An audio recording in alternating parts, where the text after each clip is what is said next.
This is Access LaPorte County, Channel 97. Coming up next is the July 20th special meeting of the Historic Preservation Commission. You can find more information for this meeting at www.accesslaportecounty.org. Good day, Michigan City. Beautiful day. Thank you for being here. This is a special meeting for the Historic Review Board for Michigan City, Indiana. And tonight we're going to be reviewing the station block. And with that, I'm going to hand it over to Ms. Nicole Barker to start. Is there any formal opening, or? We just call the meeting to order and have a roll call. I'm sorry, I should have That's done okay. this. Forgive me, Joyce. That's okay. Can we have a roll call, please? All right, Dwayne Hurt. That's so wonderful. Yeah. Joyce Dalton.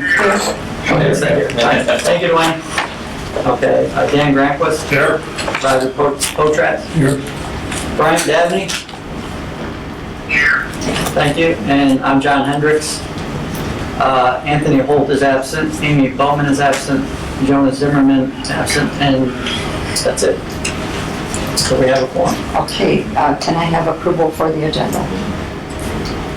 Move to approve. Second. Thank you. Okay.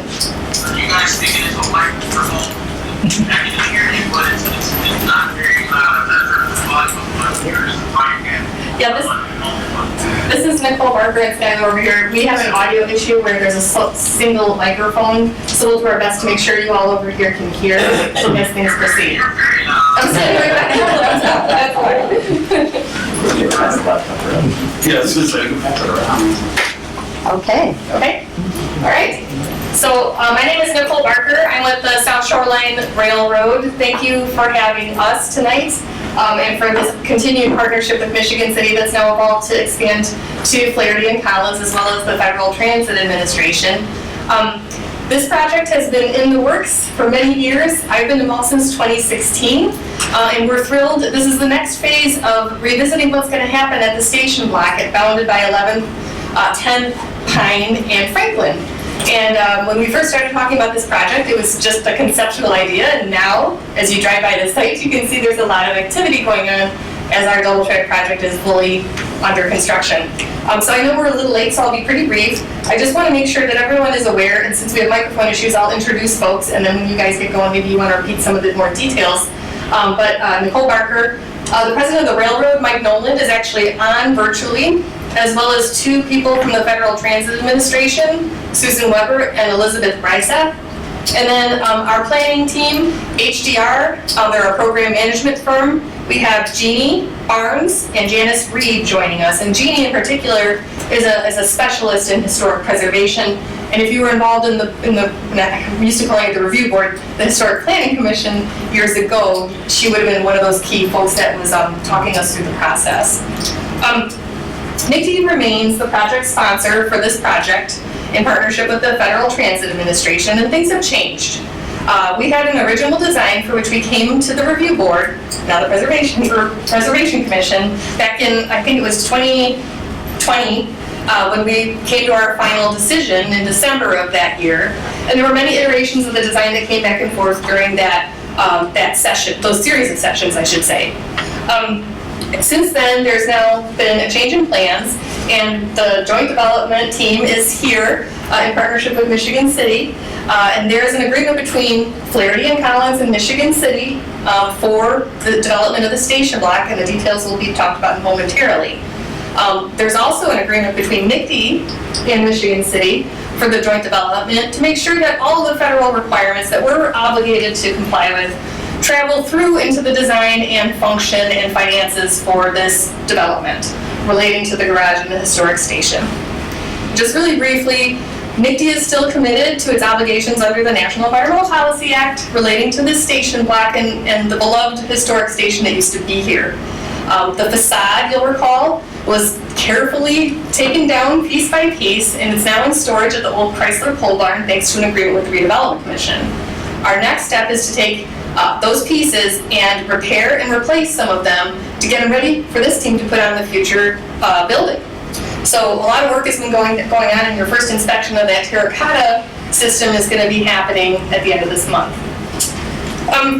We also will be required for our grant to still do a historic exhibit within the station building relating to the history of the South Shoreline. And I always think of it as a marriage of the history of the South Shoreline as well as Michigan City in this particular locale. So it'll be exciting to work on with the city in coming months. Let's see here.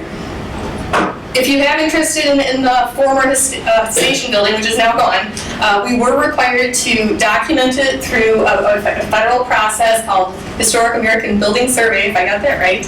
And all of that documentation has been sent to the archives. It's with the Calumet Archives, it's with the City of Michigan City Public Library, and it's available digitally if people want to take a look at it. So it's there for the permanent record, which is great.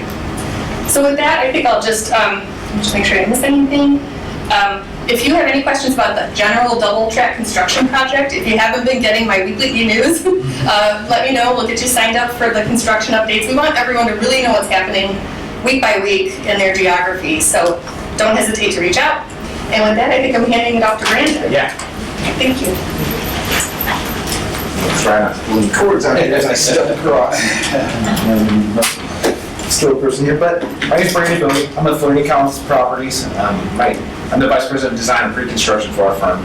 We're excited and feel privileged to be a part of this process that obviously Nick D has been going through and Michigan City has brought us into.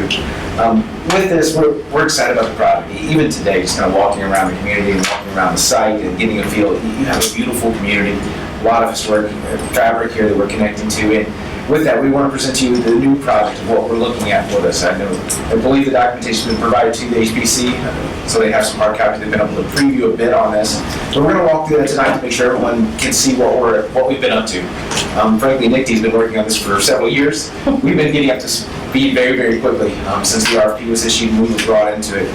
We've been working very quickly with Skylar and with the entire team, trying to make sure that we're developing this in a manner that it fits the community, fits the purposes of the project, and frankly creates this exciting new development. It's really going to anchor everything, really draw down what is the Franklin Historic District into the community and connect to the rail stop station, which is going to be incredibly exciting for the community. So Rob, if you want to, I guess one other thing to make sure everyone understands. So within our team, we're the developer for the project. I am an architect, but the only piece of this I do is I coordinate our architects. So with a project of this magnitude, we brought on a couple team members. We have Meticulous Design. They are part of the project they've been engaged with from the very beginning. We've also brought on American Structure Point. So we actually have two architectural teams assisting us to make sure that we can ensure and actually deliver this project on schedule. It's very fast paced. With that, we need to make sure we have the right team engaged. So with the two of you, we feel extremely confident that we can come up with a solution that everyone is very proud of and making it an exciting component to the community. So with that, just a few things we want to run through. We're going to walk through a little bit of historical context just to refresh everybody's memories. It's been a little while since everybody went through this. We're going to walk through kind of the existing site context, and then we'll walk into the proposed development, and then we'll open it up to comments and feedback. I will say today, one of our biggest things is we haven't been in front of this commission before. We have had a few conversations along the way, but we're here to listen as much as anything. We want to understand if there are concerns, if there are questions. We want to make sure we hear those and make sure that we respond appropriately. I hope you believe that we will be very active in listening to the group. We go through a lot of public-private partnerships. That's really what we do as a developer. So we're always looking for that partnership, and we view it as that. We want to understand what the community's looking for, what we're looking for as far as the development side, and come up with a solution that works for everyone. So with that, we'll kind of move through things. Just to bring up, obviously, a beautiful facade of the original station that is now in storage, as Nicole mentioned. Just a few historical context photographs of the area. Very vibrant and integral piece to Michigan City. Yes, just digging through, we found a lot of cool photographs and things that we use as inspiration as we're starting to develop the design with our design teams. Some of it's nice because you start to see some of the context of what was there previously. Obviously, it's all been demolished at this point on the site. But even as you start to get into some of the pictures where you start to actually go from black and white to color, you see some of the facades and the pops of the components in there. And then this walks right into what Nicole mentioned as far as the HABs documentation. These were a lot of just historical documents, but all of this has been very pristinely preserved, I'm sure, as it's sitting off into the Chrysler building, and we'll be ready as we bring this back to life as part of the overall development. For everyone's knowledge, this is the project site. Obviously, this no longer looks like this. Obviously, we have the tracks coming through that NICTE is moving very, very rapidly in. Constructing those even today. It's changed dramatically since last time I was up here. Franklin Street, this side is 10th, 11th, and then Pine Street coming on the far side. And then what was the previous station right in the middle of it. Just backing up a little bit, just kind of showing the area. Today, as I was getting ready, kind of reacclimated to the site, it's been a few weeks that I've been up here, it was a beautiful day, so I kind of walked down Franklin Street. We're excited to be part of this community. It's just a very cool area. We think this is going to be an exciting development that is really going to tie the community, and that connection to the transit station is going to be unbelievable. Just a few shots around the site. This is obviously pre-demolition, but gives you a little bit of feel for things. And then, just to kind of reorient everyone. Yes? Brandon, it's Janice, I'm sorry. There was something cool that some of us are not seeing that PowerPoint fancy. And Maybe, Skylar, is it showing yours still? it is showing, but it isn't advanced, I'm sorry. Yeah, you go ahead. I think, It was supposed to be connected to theirs, but I don't know. Sorry. See if it works if you advance yours. Give me 1 second. No, it's not. Kind of, the one that's connected to the screen is yours. It's yours that's connected.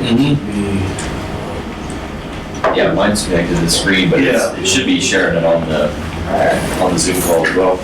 the weird thing is you're showing like, I think it's on the presentation mode, Yes. but the only thing you can pick up on the Zooming is the regular PowerPoint. Just go to the presentation. Bear with us 1 second. You think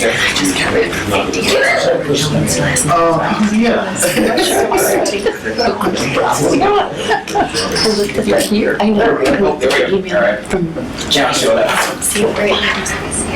Awesome. Sorry, so this is, we understand, obviously predates us being involved in the project, but this was the original submittal that was not approved, but kind of gives you an idea where things started. And then the next one is actually going to show what was the approved design. So this was after your feedback was received in it. This was the approved design submitted by NICTE, and this was the AECOM design that was what we saw when we got integrated into the project. And so one of the things you're going to see today is we've evolved this into the next level of development. A lot of the things, we could see the things that you were getting as we read through a lot of the documentation, obviously we weren't in the meetings, but reading through a lot of the things in terms of the facades and the coloration and a lot of the patterning and things, and I think you're going to see as part of the design of what we're showing, we're trying to follow through with a lot of that. Obviously, we're proposing a much larger building, but we still tried to keep a lot of those things that I think will receive very favorably moving forward. And then just oriented everyone, so what you're going to see in our design is we've more or less pretty much scrapped this design for all intents and purposes in terms of the planning aspects to it. The design as NICTE proposed was basically the entire lot was being encompassed by a parking structure. Obviously, they had the station, they had commercial here, the station structure, and then everything around it and actually above it was parking structure. I'm going to jump forward one slide around. Yep. And this, I'm going to kind of walk through the plan and then I'm going to hand it off and take this kind of walk through the design as it evolved. But generally speaking, what we've done as part of this, when we got engaged in the RFP, we initially presented following through with that design. The issue was we couldn't deliver it on the schedule that it needed to be delivered in terms of making the parking available to the patrons at the time when NICTE was set up for the transit station to open. So within that, we had to do some rapid pace replanning of this to how we could figure out. And basically what we've done is we've broken the site in half. So from here over is all of the parking structure.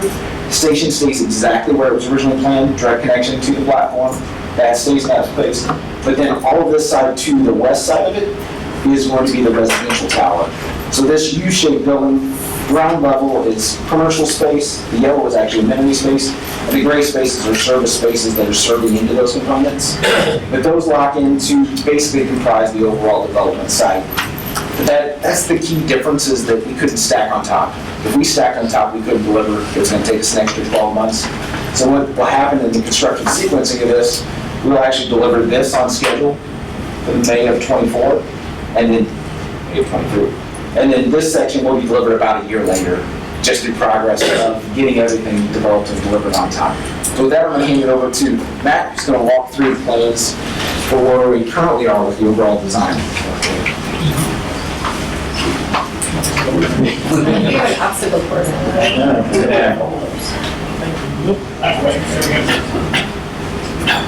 Hi, good evening. I'm Matthew McCord with Meticulous Design Architecture, project manager with them. As Brandon mentioned, we're also in partnership with American Structure Point. This is Rob Bray with them. And essentially the way that we have broken down this project amongst ourselves, similar to how Brandon mentioned, the site's cut in half. We are participating in the overall design as well as fully developing the garage side of it. And American Structure Point is taking the lead on the residential tower side. So this is the first floor development. Parking garage on the right, transit station here, similar if you remember the other plan that Brandon just showed. It's a very similar layout in here to be able to access the transit lines. And then on the first floor, on primarily the Franklin side, this is all going to be tenant retail development on this side in the red.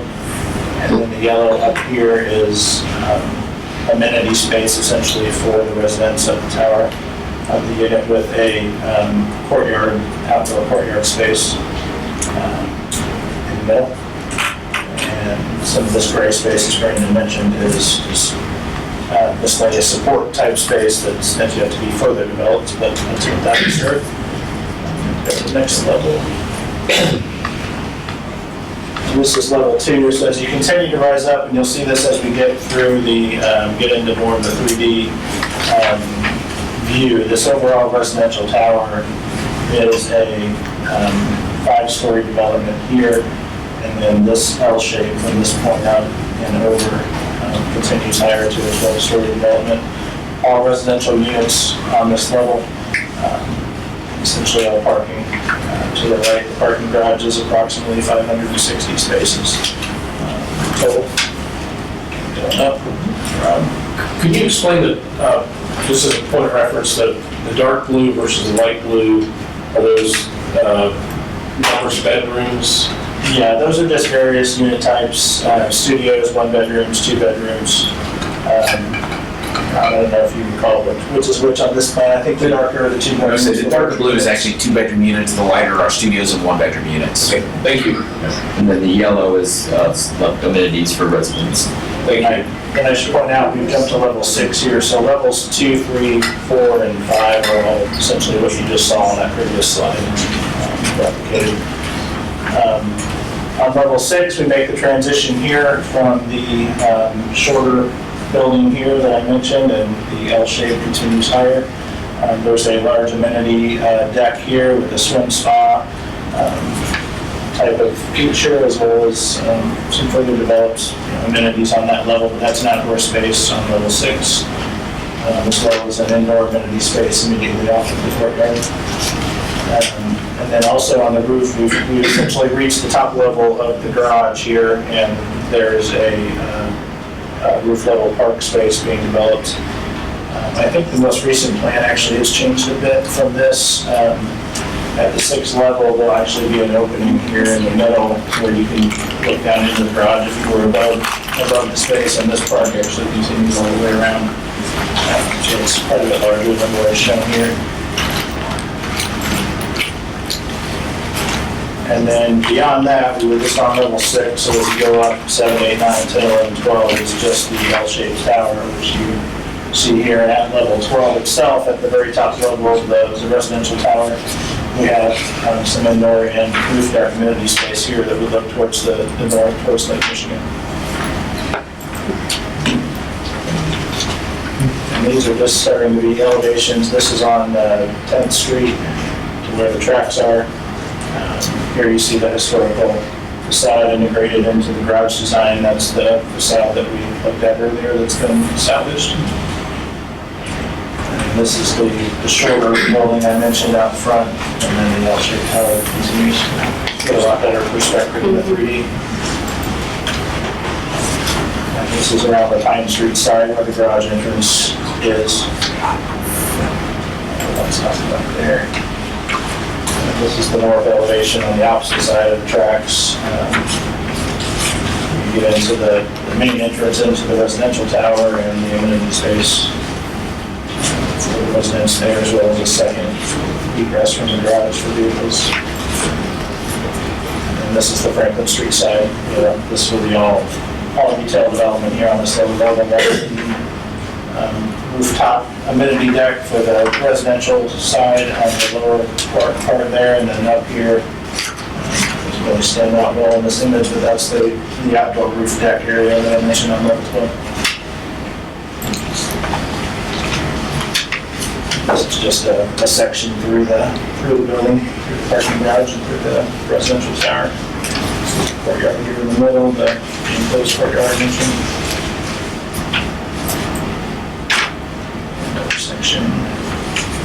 Another section the other way through the lower level here with the rooftop deck and the tower. There's a relatively recent 3D rendering of the design, just to give you a better image of Franklin Street and St. Paul's Church in the background.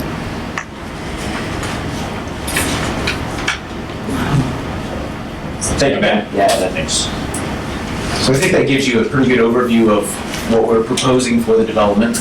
And with that, I believe that concludes our presentation component to it, and we'll turn it back over to the commission. We're ready for public comment if anyone has any questions or anything they'd like to state. Just give your name and then whatever. Yeah, my name is Mike Silence. I live at 25 Jamestown here in Michigan City. Been here about 20 years. And I love the fact that the design pulls the parking entry off of Pine, therefore relieving some of the activity on Franklin Street. The materials, at least based on the rendering, blend very well of what is currently there, yet bringing us into the next century. When I moved here 20-some years ago, Michigan City's two major employers was a coal-fired plant and the state prison, I'm sorry to say. So that's where basically what a lot of associates have stated. It's come a long way, and I think this is a big step towards that continuation. It'd be within my lifetime that the coal-fired plant would be gone, at least decommissioned. And these are very exciting times. I love the design. I love the fact that the different elevations associated with this. And that, I think it's very appealing, and I would support this wholeheartedly. For those of you on the virtual meeting, a gentleman who's lived here, how many years did you say? I've been here about 22 years. 22 years is summarizing his pleasure with seeing the design, having, only had the coal-fired power plant and some other things to be iconic in the area, and really liking how the design is taking shape. Is that in short? Hey, good evening. My name is Chris Chatfield, 1947 Lakeshore Drive in Sheridan Beach. I'm president of the Redevelopment Commission. I work with Skylar and the mayor, and Ruth, who's our trustee consultant on these projects that we really put a lot of trust in what she does for us. This project, from my perspective, ultimately is historic. There's history with the train station. We've been very careful in our approach to make sure that we kept some of that history with keeping the facade, and we're going to put that facade back up, and that's terribly important. That's many years ago we put that up, and it's imperative that we put that back into this project. The other part of it is that, and I'm very proud that the Redevelopment Commission and the city have worked very hard to get us to where we are with NICD and all the other partners.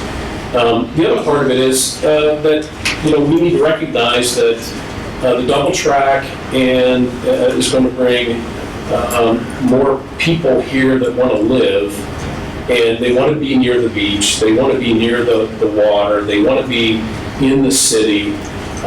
We're starting to put all those pieces together. This project and this building, from my perspective, gives us the things that we need, because we're terribly in need of some housing and units. And I think this project really gives us that. It'll be a year behind, but I think it really is terribly important that we embrace this. And we've worked with Skylar and the mayor, and the team has worked very hard to get us where we are today, and all our partners. So I'm terribly in support of this project, where we are in the next steps. It is scary. There is no doubt. There are parts of this that are, we've not had to deal with ever in this community. We've never had to do this, but now's the time. We have got to do it. We've got to get behind this and make this happen. So, from my perspective, I'm in full support. So, thank you. And those of you who are on the virtual meeting, I'm trying to kind of put in the chat what folks are saying, just so you can kind of see that as you go.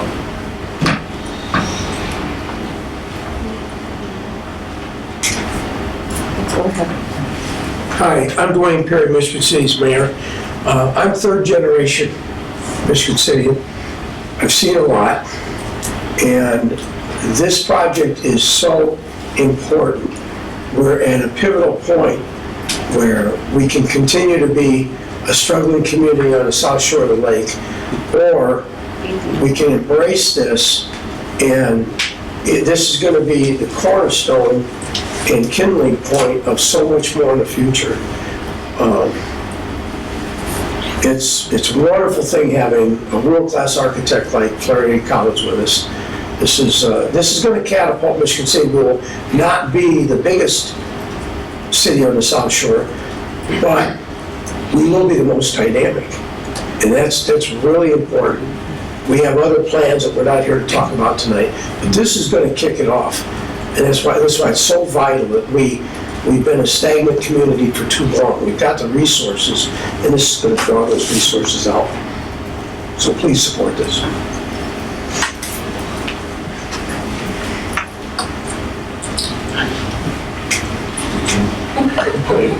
Hi, I'm Angie Nelson Dykes, president of the Michigan City County Council, but I also serve on the regional steering committee for TOD and on the redevelopment commission. And I'm in full support of this.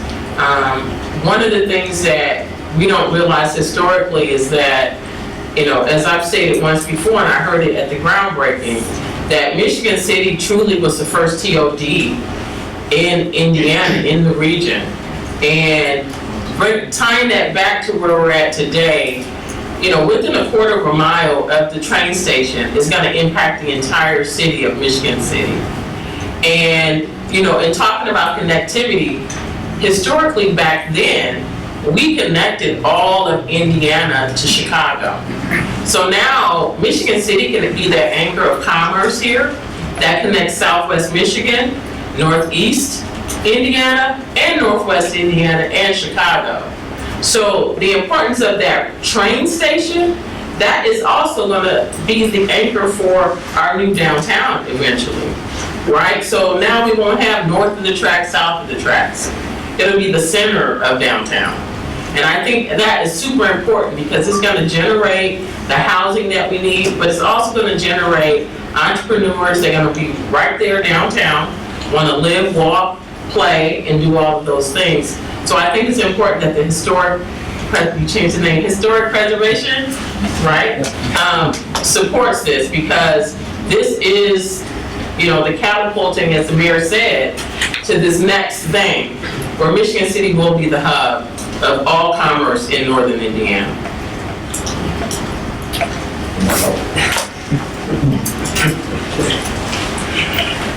Good evening, my name is Matt Kubik. I'm Purdue University Professor Emeritus, where I taught courses in architecture and urban design.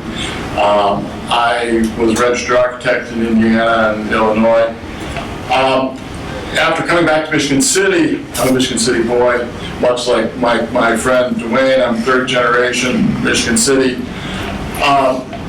Coming back to Michigan City, my emphasis and work has been on promoting the Uptown Arts District. I was on the committee that selected the artists that are living in art space, the first artists that are living in art space. I was president of the Southern Shore Art Association, and I currently serve on Michigan City's Public Art Committee. So, here's a little bit of my background. First of all, I've seen this design in process because I also sat on the review committee for the design that selected the developers. And I want to first say thank you for the gift of the public plaza on top of the garage. That this is both a development for those who will come to live in this city, but there's also a gift there for our current residents in a public space that is going to help us develop a brighter and more vibrant community. So what is urban? Urban is density. And we have done everything possible in the last 50 years to take downtown Michigan City and make it suburban. We tore down buildings, replaced them with parking lots. Any new development was in a suburban context. It was put on a lot with grass all around it, a parking lot. That's all suburban. Urban is density, it's closeness, it's people living together.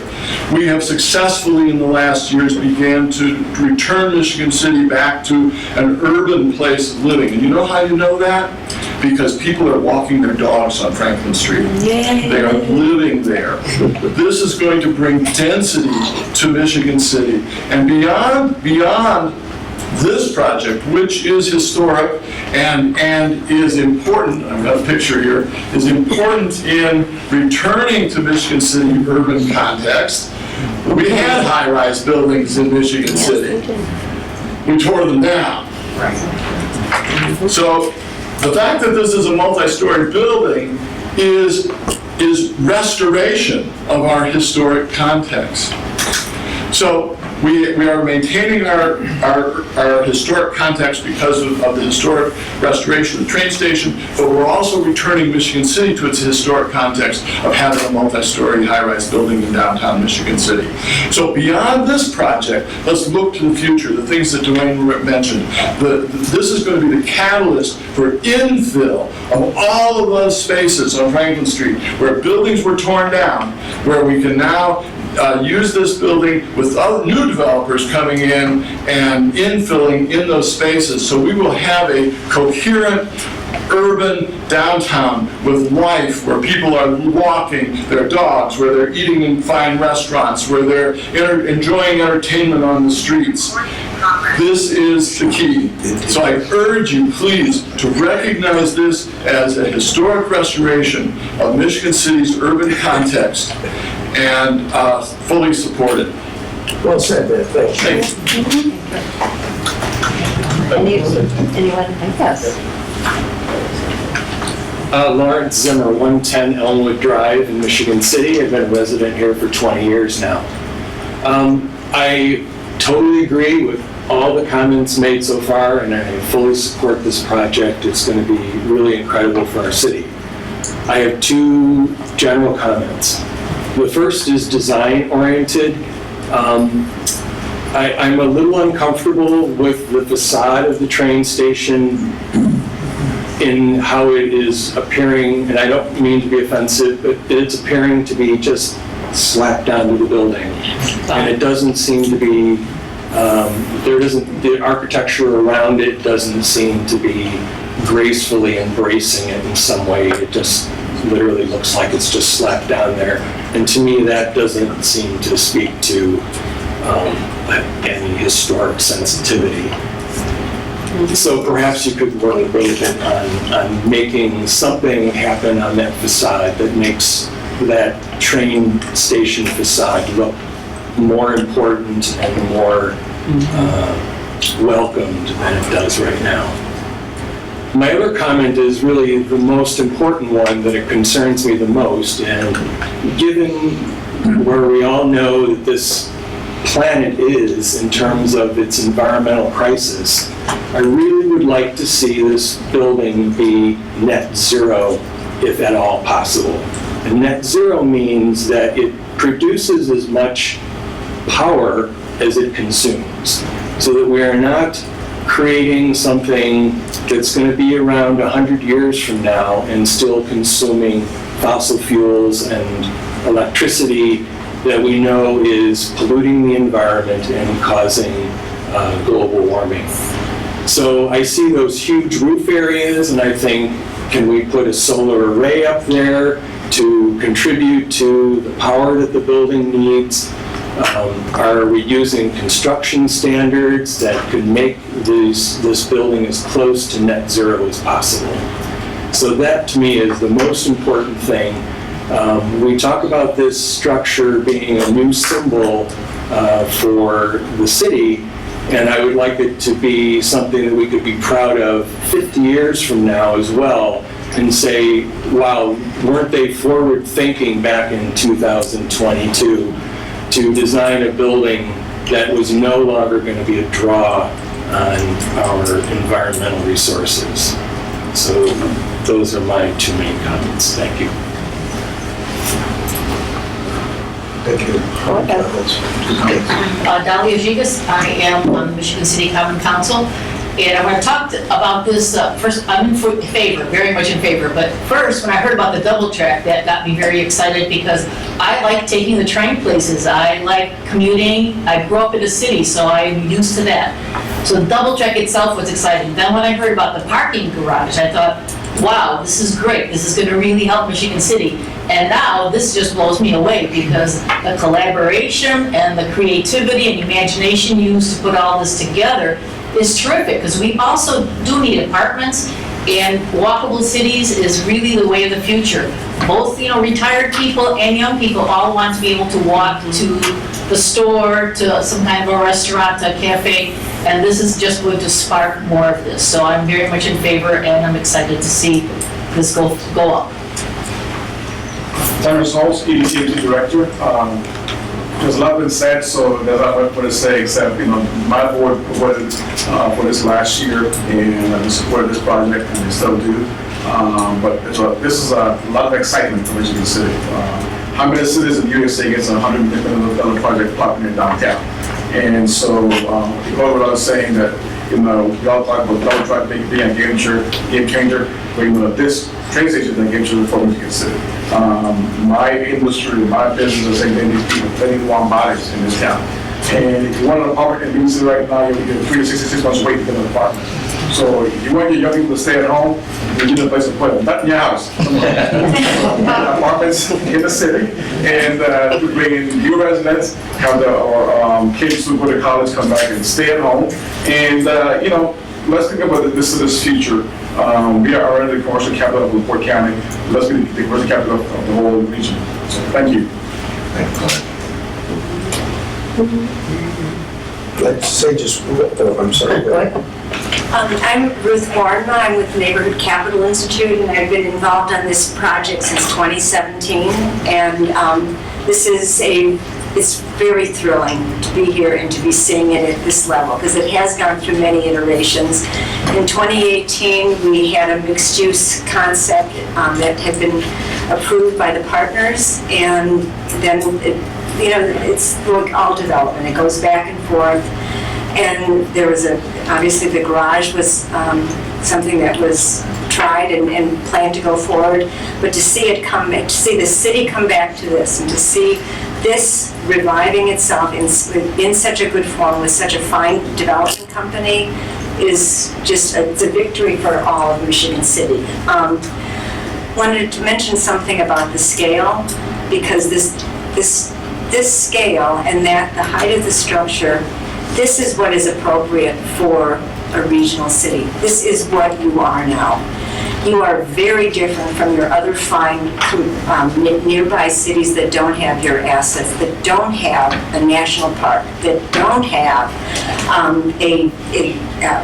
an expedited train system, that don't have sort of your history. You are the first city, as Angie was saying, that you are literally Indiana's first city on the lake, with all of these other attributes that go along with it.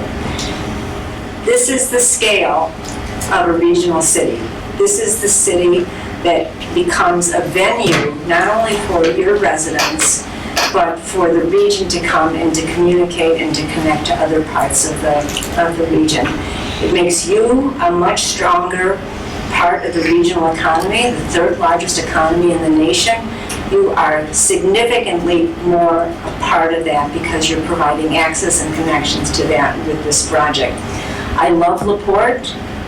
LaPorte could never do this. LaPorte doesn't have what you have. LaPorte has its own, obviously, attractions. You are different. And it's just, that's all. I love this. I love this city. People can know I can go on and on about it, but I just applaud all of you because significant, unified leadership with all of the ups and downs along the way, because you're making tough decisions. But it's that continual moving forward on a unified set of goals that have got you here, and you should all be very, very pleased with that. So, enough said. Thank you. Just a short comment to hopefully make this gentleman feel a little bit better. We all need to remember, as far as the station front, that station's been neglected for over 50 years. There are procedures, there are techniques available today to revitalize the appearance of that. It can, again, be an absolutely beautiful structure that will stand out. It will stand out and be noticed. So we can take care of that.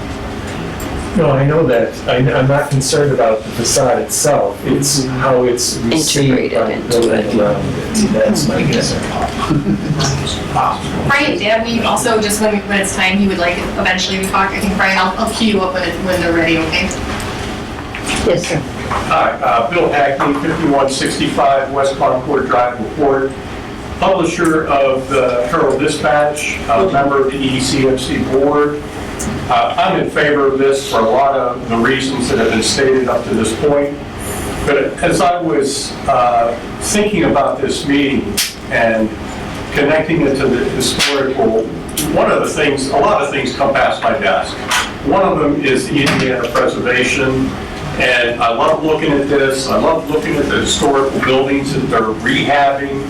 And as I opened it up and looked at the current president's comments, I thought a lot of what they said was applicable to this. So if you'll bear with me, I want to read a few sentences from what she said. Her name is Marsh, well, I assume it's Marsh Davis. Maybe it's a guy, I don't know. That's a man. Definitely. The grand historic building, now wonderfully repurposed as a boutique hotel, stood vacant and neglected for decades. We've heard that, vacant and neglected. Skip into the next paragraph. In Indianapolis, repurposed landmarks such as the former Coca-Cola bottling plant, the Ford assembly plant, and the Cook Cup-winning PR Mallory complex have enlivened the city, provided housing, education, food, and entertainment. Again, comments that have been brought up here this evening. And then the last part of it that I thought was pertinent, many such places await revitalization. Beyond the vision it takes to look past vacancy and neglect, these adaptive reuse projects require significant financial incentives.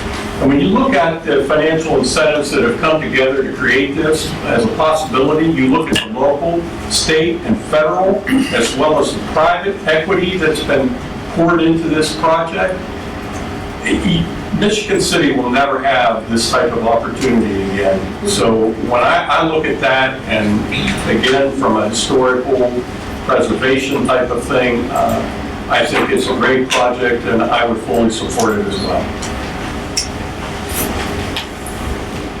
Do you want to let Brian? Yeah. Brian, and I don't know if you all will be able to hear, so maybe just speak in short little segments that I can repeat.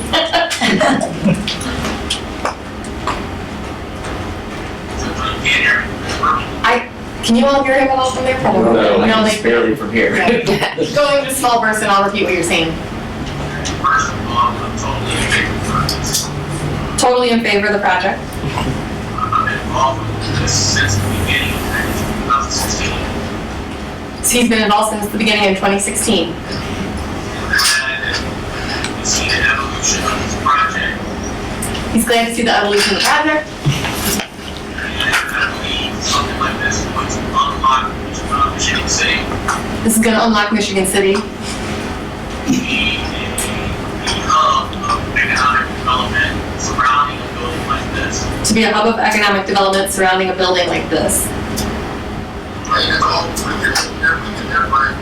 If the rest of this room can't hear Brian at all, Mike, sorry to be repeating what you guys can't hear, actually. This is the time that everybody hear, the rest of them can't hear. Sorry. Mike can get Brian times two. It's work here, Mike. And I'm excited about this project and everything else that wants to attract into Michigan City. He's really excited about the project and everything else it's going to attract into Michigan City. Thanks, Brian. Oh, sorry, I thought you were done. Thank you.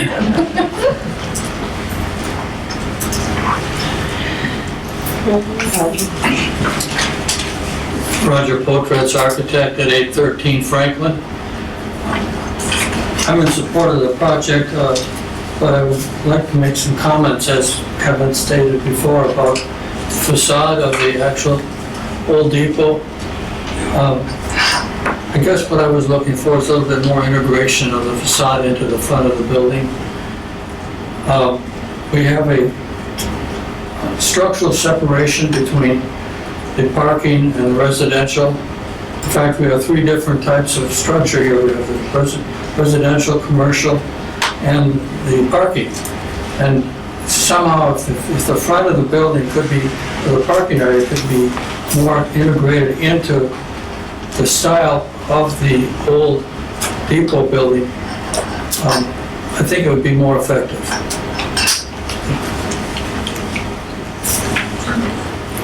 Anyone else have a comment? After public. Are we done public? Public is all, or anyone else need to say anything? Okay. You're on. I'm Dan Grackus, member of the Historic Preservation Commission. I think all the comments here have been very great and encouraging and exciting. Michigan City is something very special, to be a city right here on the lake, something we can't say for Chesterton down the way because it sits back behind the lake a little bit. We can't quite say it for Portage because there's steel mills and other things up on the lake. So this is a tremendous opportunity for the city. And I think the project is very exciting. Everybody's expressed all those ideas and encouragement. But we have to remember that the Historic Preservation Commission is not approving the project. We're here to evaluate the appearance of the project. So what the design, the floor plan, the elevations, as far as 12 stories and parking, that's not the purpose of the Historic Preservation Commission here. We're here to look at the visual compatibility factors and preserve the historic character of the downtown. Simply the facade, the external appearance here. And while the project is exciting, and I'm all in favor of the project too, and I think it'll do a great benefit to the city, this picture here with the old station facade appears to be the lipstick on a pig. It doesn't mesh, it doesn't blend. The building itself, as far as the facade, would be more compatible with the west side of Michigan City next to the prison. So we need a little bit more design, a little bit more flourish, a little bit more historic perspective, and not just the bland columns of, I don't know, we don't have any material designation here, but it looks like maybe concrete slabs or something. We had the conversations one-on-one some months ago with someone from Flaherty College. And in the original proposal, I think it went to the redevelopment commission, But I pointed out in my one-on-one conversation that there were some pictures there. This is the kind of thing that we would be looking for. Like Roger mentioned, like Larry mentioned, we need something more than just sticking the train station facade on the side of the building here. So we've got to get some more flourish, get some more color, get some brick, do something there to make it more compatible with the historic preservation concept of the city. The project is terrific, but most everybody is addressing the project. We don't vote or approve the project, or we don't disapprove the project. We're looking at the appearance of it for the downtown historic preservation. So I'd like to see the developers, the architects, and so forth address the visual compatibility factors that we have in historic preservation ordinance here in Michigan City. And there's maybe a dozen or so factors there. So go through them, itemize them. You know, what's the different, how is each factor addressed by the building here? So this is just some feedback from the historic preservation perspective, not the project, not the whether it's parking or commercial or residential, but how does it look and fit into the downtown area here so that we can have an exciting presence here, not just the height and not just lots of parking, but we need something more flourish and more historic. We're not looking for something modern because this is historic preservation in downtown. So those are some of my thoughts to follow up. Anybody else? My name's John Hendricks. I'm on the commission also, and the redevelopment commission, as well as the EDCFC board. I'm the secretary for this historic preservation commission. But I would echo what Dan says. We're really looking at how it blends into the historic district. As far as the height goes, we've had the Spalding Hotel. It was 8 stories. We've had the Uptown Artist Lofts, the old Warren Building. Now the Artist Lofts, that's 7 stories. So we've had high buildings before. I don't have any issue with the height of the building. I think we can blend that in to the historic district. But looking at this building, we're definitely way further along than we were when we started with the parking garage. I think that's much better starting point. But I looked at the outside texture of the building and what kind of materials are being used, and throughout the historic district we see a lot of brick. Brick is everywhere. Lintels on windows and brick, and there's a lot of buildings that have curves and arches. So I'd like to see some of that blended in, and some features more on base level of the building, and probably up on the top to make it blend in a little better. Some types of features in limestone or concrete even. But yeah, I'm in full support of the project, but I'd like to see it blended into the historic district. And I think our whole commission, and some of them aren't here tonight, but I think we all feel that way. Everybody's excited about this. It's sat abandoned for years, and I hate to tell everybody, but I'm a 4th generation. And so I used to go in that building and use the restrooms, which were scary because they were downstairs. But, and it sat empty for years. So having this is very exciting. And I have a granddaughter that lives in Kansas City, and she said, I wish I had a job there, because she said I could rent a place, come downstairs, get on the train, go into work, and come home and not have to take my car. So that'll be an exciting draw for young people, and maybe even some old people who like to go into the city. So we're very excited, but our main concern is kind of the visual of that facade being put into the area. I do have a picture that I'll show you guys. This was just built in last year in South Carolina. Let's see how they tied everything. And kind of what John just said about the arches, and I'm not saying you have to have that, but just something to blend that facade in a little bit more. Some charm, so to speak. And our Deb Parcell here is with the Indiana Preservationists. And so she... Marcia's the man. Marcia's the man. I didn't have my glasses on when I first looked at it, I said, "Fuck with Marshall." It does look a lot like it, just one letter off. Yep.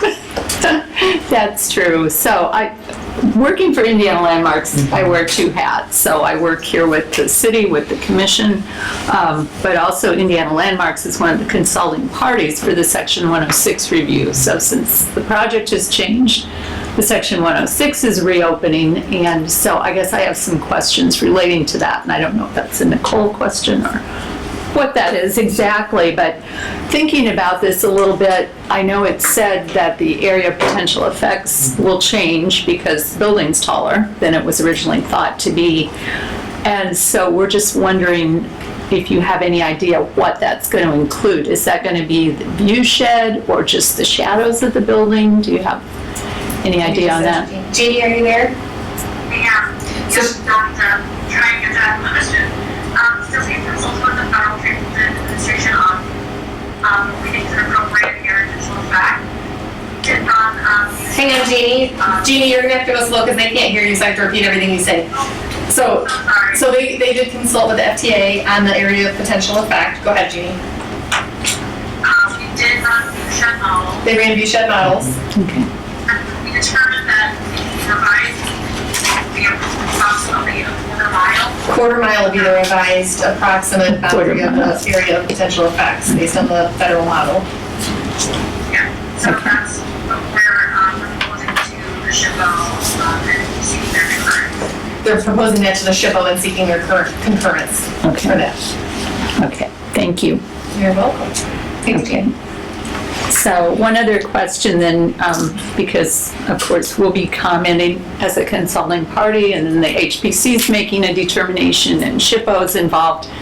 Who's the final authority on that? Who will? On Section 106? Yeah. Jeannie, she's asking who the final authority will be on the Section 106 decision for this. So it's a federal agency decision, so it would be FTA. FTA's decision.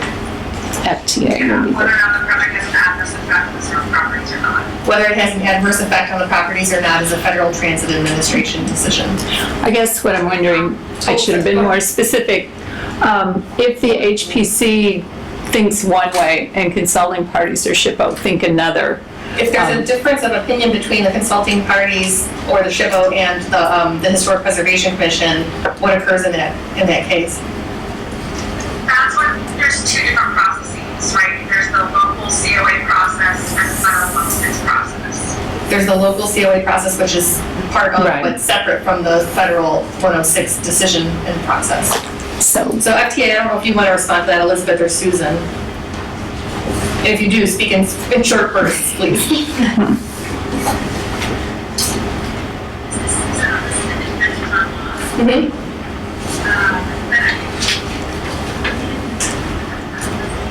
Susan, I can't hear you. Now I got you. Oh, probably from this adjacent computer. Go ahead. I'm saying Elizabeth had to drop off. Okay. This is Susan Weber at FTA.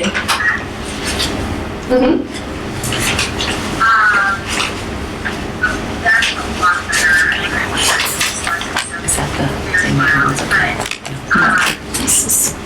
I agree with what Jeannie said. I think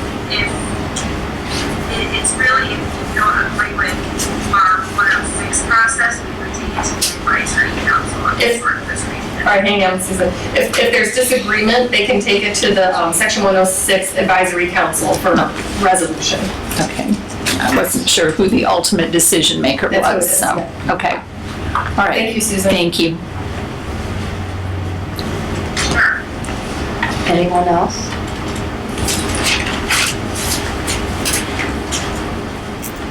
Can I make another comment? Sure. So, and I'm sure the architects know this, that Remember, every old building was new at its point when it was built. So I think we have to keep in mind that we are building for the 21st century also, and that, you know, the market is going to be the younger generation, and so I'll just say that, but I think the architects know that what we're asking is not to create a design where we apply a bunch of phony-looking decorative elements to make it look like it's historic. I think what you need to do, and you know this, is that you need to create a contemporary interpretation of historic elements and apply them so that there's a sense of integration with the existing streetscape and historic nature of the area. So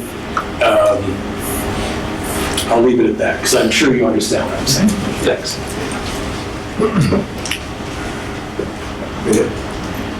Bouncing off again what this gentleman said, I think we have kind of a conflict of terms here, because when you say historic preservation, historical is the past. When you say development, you're talking about the future. And I've been involved in billion-dollar projects, certainly not in this industry, but in every project I've been involved in the industrial sector, the finished product was not always the same as the initial design. This is not supposed to be complete until what, 2025? Yeah. Okay. Well, this is just the our first go-around. And as we progress through this thing, it's possible that minor architectural changes will be made. Because this will morph, as we see this coming together, it will morph into the finished product. So I think we need to be hopeful and optimistic. I think that overall, this is a great thing, and it's going to be a real attraction to Michigan City and Drawing Point. I don't see how we can be disappointed with this when it's done. I think it's going to be fabulous. Can I ask a question about, you said, I'm Amy Bowman, I live on Valentine Court, and I'm part of the commission, and I'm a business owner on Franklin Street. I own Good News Vintage downtown. And my question is, are you going to be closing down the streets again, and is there going to be like a big detour system any other time? As far as logistics around? Yeah, like May was horrible. May was really, really bad. There's like, we're closed. It was like downtown was closed for business. The only sign that showed a business that was open was for MC Interiors. MC Interiors is open, but nothing for any of us downtown. And we all suffered tremendously. And I'm talking about all of our retail businesses. So yeah, my question is, if it's not going to be done until 2025, So to speak specifically to that, we understand what we do. Most of our projects are urban infill projects. We're very used to working in environments like this, and we understand that closing down streets hurts the vitality. Frankly, we don't want that. We want your community that we're going to be directly connecting in to be as vibrant as possible. So we'll be working continuously with the city, with everyone involved, to make sure we're keeping it open as much as possible. Will we have to have some road shutdowns? I would say yes. Will those be limited? Yes. We will do everything we can to keep, particularly Franklin Street, as open as it possibly can be. We will most likely be setting up fences at the very edge of the street and working from there inward. Obviously, the transit on our south side is going to be operational during construction, so we're dealing with that through the process. Pine Street and 11th Street, we're going to have to use access at times, but there are houses along this. We know that we're going to have to work through that. We're going to work through it everything we can to minimize the impact on the surrounding streets. Will we ask for a lane to be closed here and there? Yes, we'll probably need to in terms of crane setups, but we have no intention to completely shut down any of the roads around us for any long periods of time. Okay. And I think I'm speaking for all of Michigan City that goes over those tracks. Everyone's cars and trucks have just gone through hell. I mean, literally, they're losing. I mean, is there any way to like buffer it to make a smoother transition going over the tracks right now, or no? I can't speak to this. No, I know you can't. It's not yours. That's a question more for me. No, I'm just saying. It's hard right now. Yeah, I think thanks for your feedback on that, and thanks for being a business owner in the area too. Sure. Awesome.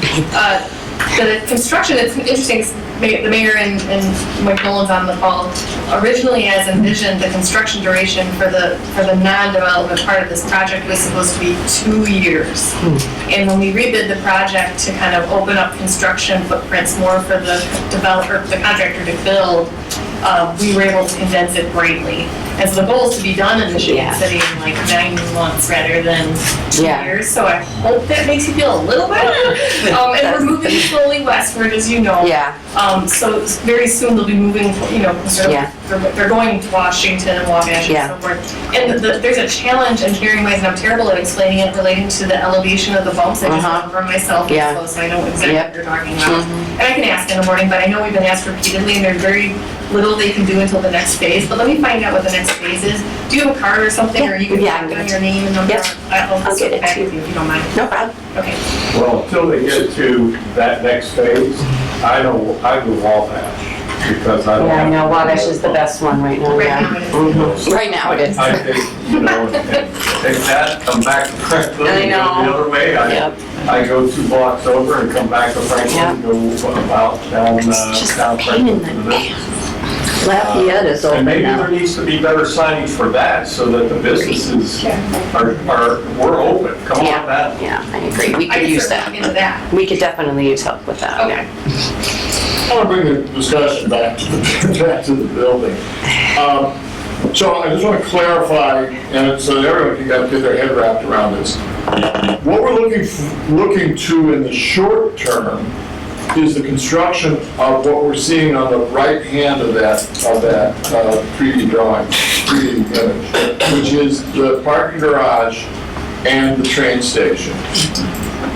And we're going to see that in like what, a year and a half, right? So what will 2 years. Speaking of this, what's going to happen globally in this is our target as of right now is to be starting construction in May of next year on everything. That component for the garage structure and the station structure will be done in May of the following year. And then the overall project will be done a year out from that. Okay. So it'll all be coming up as we go. We're just going to fully open that far end where the parking is a year earlier than the rest. Well, now, since other people have opened up the discussion, including members of the commission, about the aesthetics, I didn't address that in my comments. I agree, the facade of the historic station, to me, looks like it's just pasted on the front, on the side of this building. It's not integrated into the context of the architecture. And I think it could be simply addressed in your design process, but it needs to have more attention to its historic impact instead of just a decorative element that's been replaced in its original situ. My other comment is on the exposed concrete brick infill architectural expression, which actually, if you drive down Washington Street, looks like the back side of the Warren Building. And so I'm kind of agreeing that we need to have some elements that are more addressing a modern interpretation of historic character and not an industrial, open, closed concrete brick infill architecture. A cornice on top would help a lot.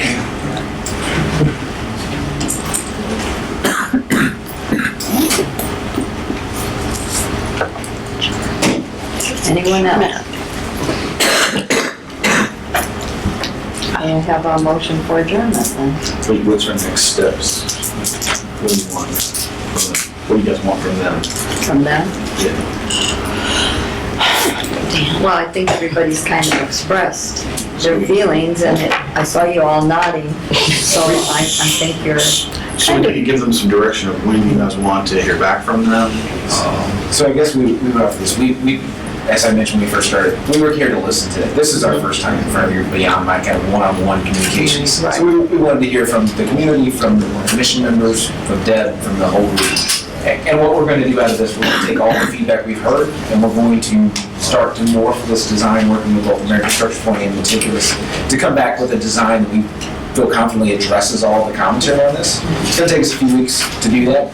We're gonna have to work fast, we know that, that's part of it, to be ready in a year to go. But what we would like to be doing is doing that over the next few weeks, and then coming back at some point, hopefully with the design, and if there is openness to share this amongst the HPC, I want to understand, make sure we're not crossing any boundaries of rules and things, but what we like to do in order to make sure it's a nice conversation between everybody is share that amongst the group, even via email, ahead of a formal meeting. What I want to do is make sure we can move through the process efficiently, through making sure, keeping open dialogue to get feedback, show reviews of this, and then come back for approval, hopefully within a month, I would hope to believe, in order to make the overall schedules of this. This is a very, very complicated project with a lot of parties involved, and there's a lot of approvals interlinked in this and how it all comes together.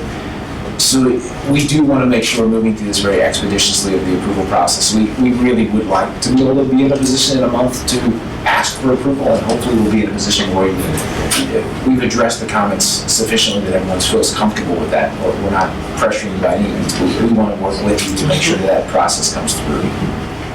Well, if you can do that. So between now and say August meeting, regular meeting, would that be appropriate for you guys to work? Kyle will help out, kind of organize and coordinate, I'd say. So Deb, would that be appropriate? Yeah, that's good for you. I would like to shoot for August. That's doable. That's kind of up to you guys, how much you can do. I think you've seen, and Ruth can probably attest to this, we work pretty fast. Yeah, absolutely. We turned around switching this thing from a 3-level garage to a 6-level garage in a weekend. Well, you got this. Snap your fingers, you got it. As we're developers, we like to move things along. We want to see this thing get into construction, and we're going to work pretty fast through this process. And Brandon's not kidding, that there's a lot of moving parts to this. This is a building that is on a scale that we haven't dealt with HPC. It's a very unique situation that we're in, and an opportunity that we have. There are a lot of moving parts, there are a lot of partnerships that are involved in this, and there's time frames that need to be hit. But we're here to, that's why we wanted to get before you guys right now. So is that okay with you guys if we let Kyle coordinate between some dialogue between parties? That'd be Take a look at the ordinance and look at the visual compatibility factors and see how they address, because that's the jurisdiction that we have. Correct. Right. And what is it? We will come back with formal response on that very quickly, to address those things specifically. And I will tell you, we definitely heard your comments tonight, and we want this to be a dynamic, exciting component to Michigan City. It's going to catapult your city into the future. We want to be a part of that as a developer, as part of it. But we also want to complement the historic facades and the fabric that's here in the community. And finding that blend, I feel confident we've got the right team with us between the infrastructure department meticulous to do so. And I think you'll be pleased with what we'll come back with. I like that you keep walking around. You just keep walking around and you'll get it. I know it. I know you did last time too. That's what impressed me about our meeting last time. You were like, I said to you, where have you walked? So I like that. We don't have the formal COA. We have one from Nicole, but didn't have a number on it and a date. We'll do that. I'll update it. I'm not as familiar with how to do it, so bear with me. We have Kyle now. This is going to help us out, and Deb. Doesn't have a date? No, it gets a number, a COA. COA number. I'll check my version. I thought I got it. It has to be formally filed. No, we'll put like a HPC one something. We put the number on it. Yeah. Nothing you need to do. No, I think it was something that we got sent back to us, I thought. I'm not sure what we're talking about. So we'll share designs with, we'll work it out. We'll figure it out behind the scenes. We don't need to figure that out right now. We'll figure that out internally. Right. And they can't all be communicating with each other, or we have that's going a to problem. be interesting.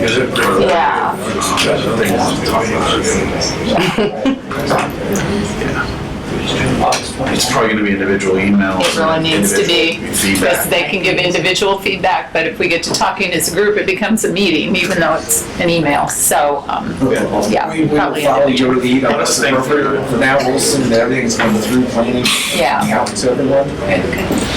We can take it from there. 550 parking spaces. What determined that number? So we have a specific number that was driven by NICT's requirements for the parking, and then we have the additional parking on top of that to serve the residential component. Makes sense. And then it's a overlapping after hours. So will the park be, Matt said it would be like a public park up on the roof, would that be? Oh, okay, That's so it's not yeah. just for residents? It's been driven Sure. by, That's really cool. driven by the city. That's really cool. Public park that's on top of the That's parking structure. I think it's gonna be an amazing component. Yeah, that's to this. From our side, this is unheard of in a community like this to go ahead and do that. We have other ground available to do that. It's gonna be a pretty remarkable element. Yeah, that's great. Great. All right, well, Very thank cool. you. Thank you, Thank you all everyone, very for much. coming.